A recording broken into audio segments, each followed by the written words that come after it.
Cannes attend dans sa belle lumière du matin le plus bel homme de ce soir.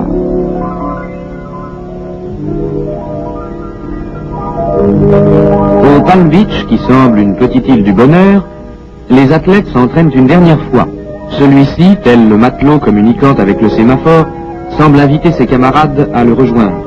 La secrétaire du concours reçoit les dernières inscriptions. On ne peut devenir champion du muscle sans formalités administratives. Les athlètes sont bien gardés. Leurs admirateurs ne peuvent suivre que de loin leurs derniers préparatifs. Mais il y a toujours des jeunes filles qui passent au travers des règlements et qui s'approchent coquettes et souriantes auprès d'un beau garçon comme le Suédois Lindberg. Dans la lumière de l'Iliade, est-ce Achille et Hector qui s'affrontent en un ultime combat pour les beaux yeux narquois d'Hélène.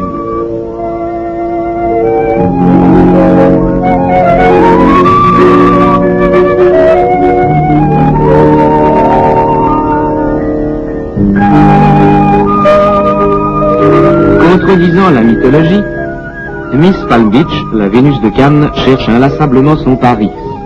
Désignera-t-elle Drape qui s'entraîne avec son camarade André Krantz? Non, Vénus s'en détourne. Choisira-t-elle l'impassible anglais Oscar Edenstams, directeur sportif des troupes anglaises cantonnées en Égypte? Vénus continue son chemin. La simplicité et l'obstination de Wensberg, toujours fidèle à ses anneaux, la décideront-elles à s'arrêter sous les palmiers? Pas davantage, mais elle semble se rapprocher de Thor Lindberg, le Suédois, qui à l'endroit ou à l'envers semble prendre la vie du bon côté.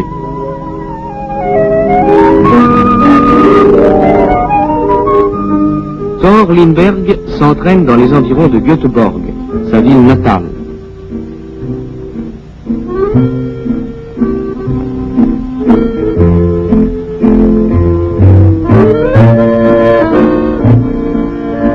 Dans l'air pur des pays scandinaves, il s'identifie par la souplesse aux formes des arbres et au mouvement de l'eau.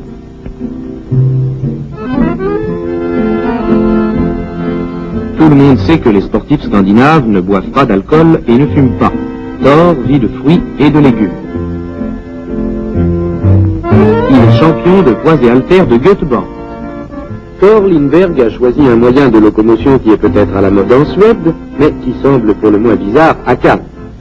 Et voici l'extraordinaire américain Steve Reeves, entouré de ses soigneurs, qui arrive de Santa Monica.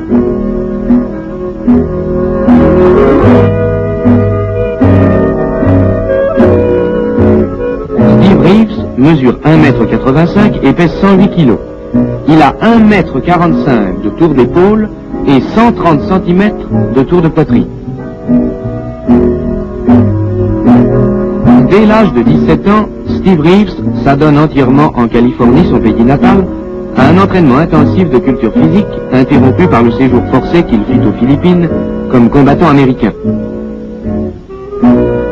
Mais la jungle lui fut néfaste. Steve y attrapa la malaria et y perdit 25 kilos.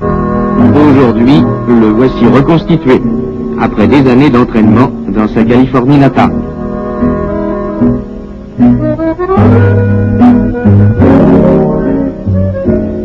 Il est monsieur des côtes du Pacifique et monsieur Amérique.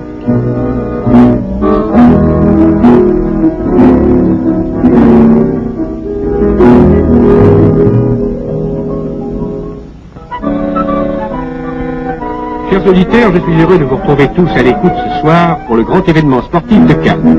Le public s'émerveille devant les 37 ans de l'anglais Oscar Edenstams, déjà élu Monsieur Angleterre, et détenteur de plusieurs titres français, Monsieur Labelle, Monsieur Touquet et Monsieur Armée Anglaise.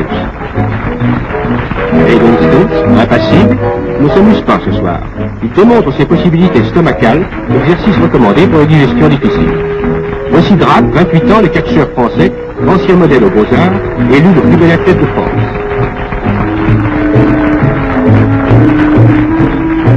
Jean Ledeux, 28 ans, le plus bel athlète de Belgique, professeur de culture physique à Bruxelles, qui doit à la pratique des poids et haltères sa parfaite constitution.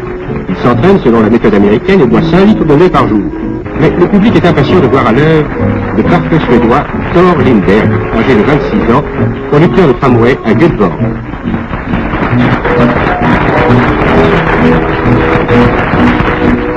C'est par un entraînement intensif avec son frère étudiant en médecine que Lindbergh possède une souplesse surnaturelle.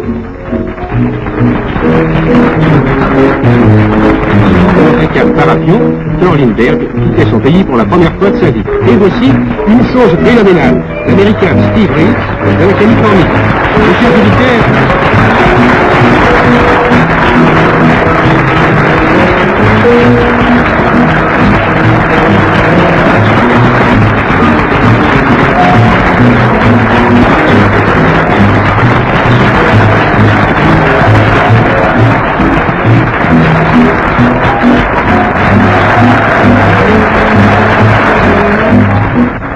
le dernier candidat est Jacques Wensberg de Villemomble, banlieue est de Paris.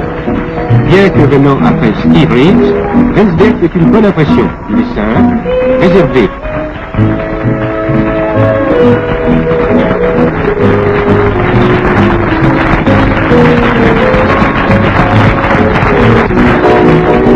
Et voici enfin les résultats.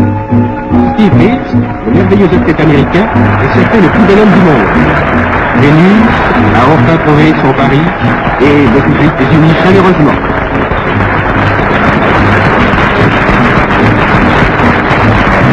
Thor Lindbergh, le Suédois, est justement classé deuxième et la France est troisième avec Robert Duranton, le vainqueur d'hier soir. La France encore est quatrième avec Trapp, l'anglais Hendon Stokes est cinquième, le belge Jean Ladeuse est sixième et le septième, c'est, mes chers auditeurs, le boulanger Jacques Wensberg de Villemomble.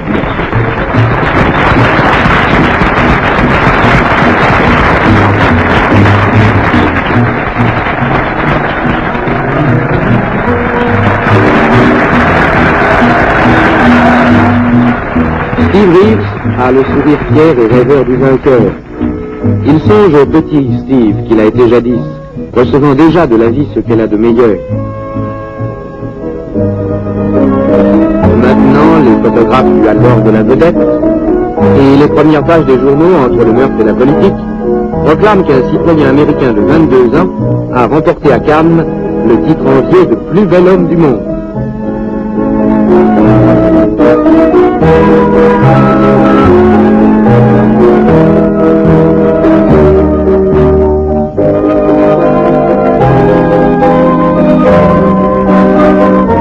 Tandis que ses camarades moins favorisés sont retournés à leur bureau ou à leur usine, et Jacques Wensberg à son fournil, les admirateurs de Steve Reeves attendent devant la porte de son hôtel que paraisse avec sa gloire éphémère Monsieur Univers, jeune dieu de l'été méditerranéen.